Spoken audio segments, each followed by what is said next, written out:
जो अब है वो आपका सेगमेंट है। मैं हमेशा कहती हूँ जज्बा खिदमत। हमने जब पहले रमज़ान मुबारक से जज्बा खिदमत का आगाज़ किया तो मैंने कहा कि मैं ऐसे लोगों को आपके घर मेहमान बनाकर लेकर आऊंगी इस स्क्रीन के थ्रू, जिनकी आपने खूब आओ भगत करनी है, उनका खूब ख्याल रखना है ताकि वो खुशी खुशी वापस जाएं। आज भी एक ऐसे घराने को मैं आपके सामने लेकर आ रही हूँ जिन्हें बहुत दुख हैं, बहुत मसाइल हैं, लेकिन वो सब हल हो सकते हैं। हल तलब मसाइल हैं, उनका सबका हल मौजूद है और वो आपके पास है। आपकी मदद उनकी जिंदगी बहुत अच्छी कर सकती है। मैंने यकुम रमजान मुबारक से कहा कि आप किसी का रमजान अच्छा बना दें मदद करके, और आप लोगों ने बढ़ चढ़ कर मदद की। हम पूरी टीम बहुत शुक्रगुजार है उन लोगों के जिन्होंने आगे बढ़कर इन खानदानों की मदद की। लेकिन अब आपका काम है आज से लेकर और कल के भी खानदानों की ईद को बेहतर बनाना। आप किसी की ईद बेहतर बना सकते हैं और ईद के बाद की जिंदगी बेहतर बना सकते हैं। तो आज कौन सा खानदान है, उनकी कहानी आपको दिखाते हैं, फिर उनसे आपको मिलवाते हैं।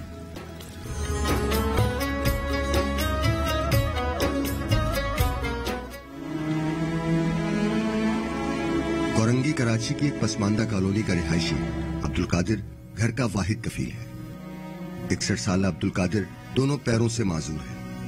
गुज़िश्ता 22 बरस से वो सही से चल नहीं पाता। 22 साल पहले घर के अंदर ही फर्श के ऊपर गिर गया था, उसकी वजह से दोनों पांव बेकार हो गए, ना चढ़ सकता हूँ ना उतर सकता हूँ। अब्दुल कादिर के बुढ़ापे का कोई सहारा नहीं। बीवी और बेटी दोनों पित्ते की पथरी के मर्ज में मुब्तला है, जिनका इलाज उसके बस से बाहर है। बच्ची बीमार रहती है, उनको तकलीफ है, वाइफ को तकलीफ है, हर तरह से ना इलाज कर सकते ना कुछ कर सकते। पित्ते में उसकी पथरी है। उसे बेटी की शादी भी करनी है और आखिरी सांस तक घर की कफालत भी करनी है। अब्दुल कादिर की माहाना तनख्वाह 12,000 है। 12,000 रुपए तनख्वाह देते हैं। 3,000 रुपए तो मेरे यहाँ रक्षे के गाड़ी के किराए चले जाता है, माजूरी के हिसाब से, समझे, मजबूरी के हिसाब से।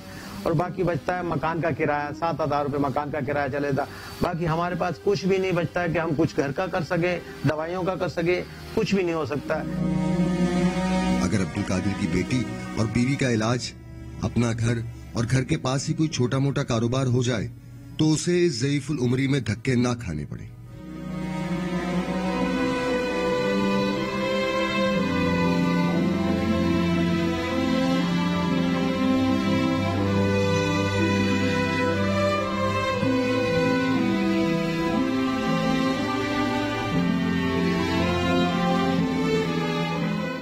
इकसठ साल अब्दुल कादिर भाई की कहानी आपने देखी। कादिर भाई और उनकी अहलिया हमारे साथ मौजूद हैं और हम उनसे बात करेंगे।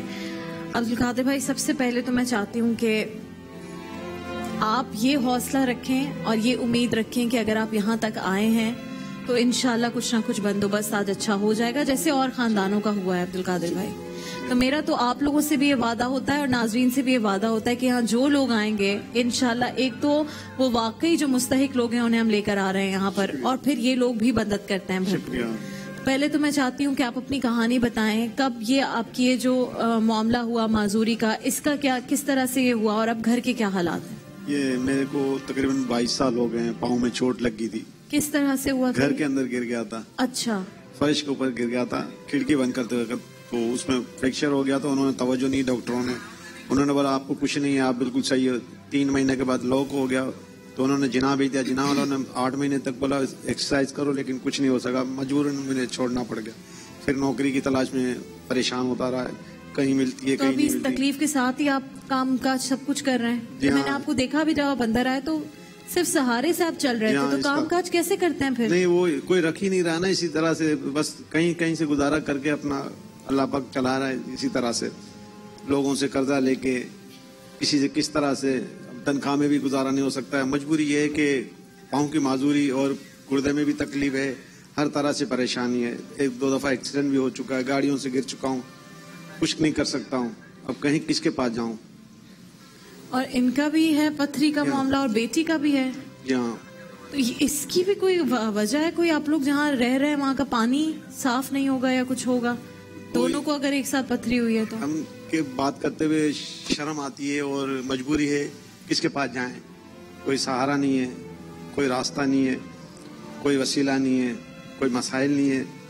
तो यही चीज लेके हुए चलते हैं कि अल्लाह बेहतर करेगा, अल्लाह बेहतर करेगा। कभी ना कभी तो अल्लाह पाक आसानी अब्दुल करेगा। कादिर भाई, इसका इलाज हो सकता है आपके पाँव का, इलाज लेकिन हो सिर्फ सकता है, पैसों की लेकिन, वजह से नहीं होगा। मसाइल के मसले हैं, कोई रास्ता नहीं है, किस तरह से हम करें, अपना नहीं कर सकते, इसका इलाज का कैसे करें हम? मुझे बताएं, ये इतने सारे मसाइल के बावजूद किस तरह फिर जिंदगी गुजर रही है? एक औरत को तो घर चलाना होता है। हाँ, बस ऐसे ही तो गुजर रही चलाती हैं फिर घर? बस ऐसे गुजर रही है, अल्लाह का शुक्र है। इसमें भी आप कह रही हैं अल्लाह का शुक्र है, अल्हम्दुलिल्लाह। शुक्र, यही तो सबसे बड़ा इम्तिहान होता है, आपको पता है।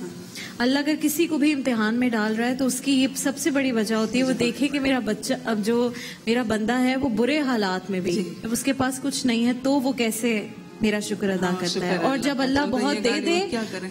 जिनको अल्लाह बहुत देता है वो भी इम्तिहान होता है कि जिनको मैंने बहुत दिया उन्होंने क्या किया, उसका अल्लाह का शुक्र अदा किया, लोगों तक पहुंचाया, या बस अपनी जिंदगी सुकून से गुजारी। अब्दुल कादिर भाई के ये आंसू तकालीफ की वजह से, लेकिन फिर भी जुबान पर अल्लाह का शुक्र, बेगम के जुबान पर अल्लाह का शुक्र और चेहरे पर मुस्कुराहट।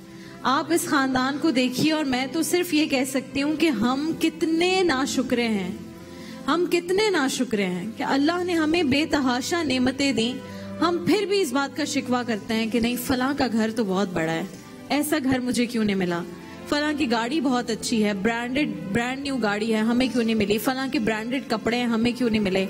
हम हर चीज में उनको देखते हैं। और इस खानदान के जहां सेहत के मसाइल हैं, ऐसी चीजें जिस पे हम भागते हैं डॉक्टर के पास नजले जुकाम पर, इनके इतने इतने बड़े मसाइल हैं लेकिन फिर भी कह रहे हैं अल्लाह का शुक्र है। इस खानदान के जो डिटेल्स हैं, अकाउंट डिटेल्स, वो आपके सामने हैं। मैंने पहले यकम रमजान से और आज तक का ये वादा रहा है कि जो भी खानदान हम इस स्क्रीन पर लेकर आएंगे, मेरी जिम्मेदारी से वो लोग आते हैं, मैं जाती तौर पर जिम्मेदारी लेती हूँ। जो रकम आप भेज रहे होते हैं वो हमने कोई बीच में जरिया रखा ही नहीं कि आप यहाँ भेजें, यहाँ से वहां जाए, डायरेक्टली इन लोगों तक ये रकम जाती है, उसकी भी मैं जिम्मेदारी लेती हूँ। तो मुझे अगर आप अपनी बेटी मानते हैं, अपनी बहन मानते हैं, अपनी दोस्त मानते हैं, मेरे जितने बुजुर्ग मुझे देख रहे हैं पाकिस्तान में, पाकिस्तान से बाहर, आप लोगों से सिर्फ ये दरख्वास्त है कि ये सफेद पोश लोग हैं, ये बड़ी मुश्किल से अपने आप को राजी करते होंगे कि इन्होंने आकर बैठना है पूरे पाकिस्तान के सामने। और मैं जब बात कर रही होती हूँ उसी दौरान जब मुझे ये चीजें पता चलती हैं तो मुझे खुशी होती है। एक साहब हैं अब्दुल कादिर भाई, पेशावर में रहते हैं, उन्होंने अपना नाम ना बताने की शर्त पर 1 लाख रुपए आप लोगों के लिए भेजे हैं। अल्हम्दुलिल्लाह, नाम उन्होंने नहीं बताया, लेकिन एक और बड़ी रात हमारी मुंतजिर है आज की, और अगर कल चांद रात हो जाती है उस रात में तो और फजीलतें हैं।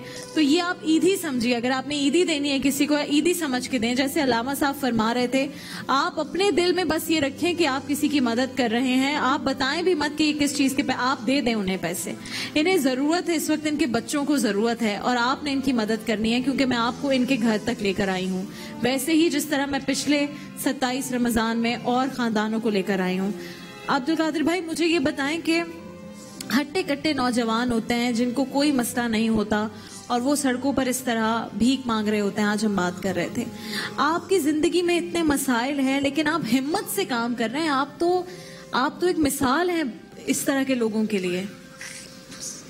जो अल्लाह की मर्जी हो, अल्लाह पाक ने ताकत दी, हिम्मत दी, जितना हो सकता था कर रहा था, लेकिन अब बेबस हो गया हूँ, कोई रास्ता नहीं है मेरे पास, इसके अलावा मजबूरी का बताने का कोई रास्ता नहीं है। आप बिल्कुल बेबस नहीं हैं, बिल्कुल बेबस नहीं। अपने आसरे के लिए मदद आपने अपनी माजूरी को मजबूरी बनने ही नहीं दिया और इंशाल्लाह अब इसका इलाज हो जाएगा। वाला कोई नहीं है ना, एक बेटी है, एक बेटी का सहारा है, पूरी कहाँ से करूँ, कैसे करूँ, कुछ समझ में ही नहीं आ रहा है, अपना नहीं कर सकता हूँ। और उस बेटी की शादी नहीं हुई अभी। पहले तो अपने आसरे के लिए कहीं किराए के मकान से बचने के लिए मकान किराए का वो बहुत परेशानी, किराए की बहुत कहीं परेशानी, मसला करें, सहारा जरूर है, किराए भरते हैं, बैठ कर नहीं कर सकते, खाना पीना अभी बच्ची की शादी की कोई, यानी आप लोगों ने कुछ शुरुआत हुई है, कोई रिश्ते वगैरह की बात है या अभी नहीं है? इस जी, तरह? रिश्ते तो है, आ रहे हैं। तो आप लोगों ने कब करनी है शादी? कुछ अभी सोचा है कि कब करेंगे? नहीं, अगर सारी सहूलतें हों तो कब करेंगे शादी? अगर सब सहूलतें हों, सारी चीजें, पैसे हों, अच्छा रिश्ता है आपके पास अभी कोई? अच्छा नहीं, अच्छा कोई रिश्ता नहीं है। तो पहले तो मेरी एक बात आप सुन लें कि जैसे आपने माजूरी को मजबूरी नहीं बनने दिया, आपने हालात से मजबूर होकर बेटी की कहीं गलत जगह शादी नहीं करनी, नहीं, कभी भी मत कीजिएगा। तो उसकी पूरी जिंदगी है। पूरी जिंदगी। और फिर मैं एक और आपसे वादा करती हूँ, मैं आपका नंबर ले रही हूँ, जब आपने बेटी की शादी करनी है उसकी शादी मैं करवाऊंगी, सारा खर्चा मैं उठाऊंगी, ठीक है? तो ये आपने परेशान नहीं होना, और जब भी करनी हो शादी मैं ऐसे करवाऊंगी जैसे मेरी अपनी बहन की शादी है। तो इस चीज की, लेकिन आप मुझसे जब वादा करेंगे कि आपने सही जगह शादी करनी है, आपने हालात से मजबूर नहीं होना, आपने ये नहीं सोचना कि मैं इसलिए शादी कर दूं क्योंकि बस अब बेटी है, बड़ी हो रही है। जब अच्छा रिश्ता आए, लड़का नेक हो, ख्याल रखने वाला हो आपकी बेटी का, तब आपने शादी करनी है। मैं आपको अपना नंबर दूंगी, जिस दिन आपने फाइनल कर लिया रिश्ता उस दिन फोन कीजिएगा, इंशाल्लाह उसकी बहुत अच्छी प्यारी खूबसूरती से उसकी शादी होगी, प्यारा सा तैयार करवाऊंगी, अच्छी सी दुल्हन बनवाऊंगी और अच्छा सा खुशी से दुआओं के साथ वो अपने घर जाएगी, ठीक है? अब बस हमें ये इंतजार है, नहीं शुक्रिया की कोई बात ही नहीं है, अब हमें ये इंतजार है कि किसी भी तरह ये इलाज के पैसे जमा हो जाएं। 1 लाख रुपए आ गए, बहुत सारे लोग हैं जो डायरेक्टली अकाउंट में ट्रांसफर कर रहे हैं। Ali, you have fans all around the world, Pakistan में मैं चाहती हूँ आप अपील करें पाकिस्तानियों से कि वो इस खानदान की मदद करें। जी जी बिल्कुल, मैं भी यही कहने वाला था अभी कि आई थिंक ईद का मौका आ रहा है और रमजान इज एक्चुअली महीना जिसमें it's a month of giving. तो जितनी भी आप लोग अपनी एहतियात दे सकते हैं, अपनी डोनेशंस दे सकते हैं, दिए एंड में हमारे पास हम जो कमाते हैं अपने लिए कमाते हैं, अपनी फैमिलीज के लिए कमाते हैं, मगर हमें जितना, जैसे आपने कहा, अल्लाह ताला ने इतना कुछ दिया हुआ है, हम इतने नाशुक्रे हैं, हम लोग कभी शुक्र अदा नहीं करते। हमें इतना कुछ दिया हुआ है, हमें घर दिए हुए, फैमिलीज अच्छी दी हुई है हमें, मगर हम लोगों को एहसास नहीं है कि दूसरे कितनी तकलीफों से गुजर रहे हैं। तो अगर आप लोग अपनी रोजी का थोड़ा सा भी हिस्सा जो स्पेयर कर सकते हैं और उसको अगर आप डोनेट कर सकते हैं किसी को, किसी फैमिली इन नीड को, तो जरूर कीजिएगा।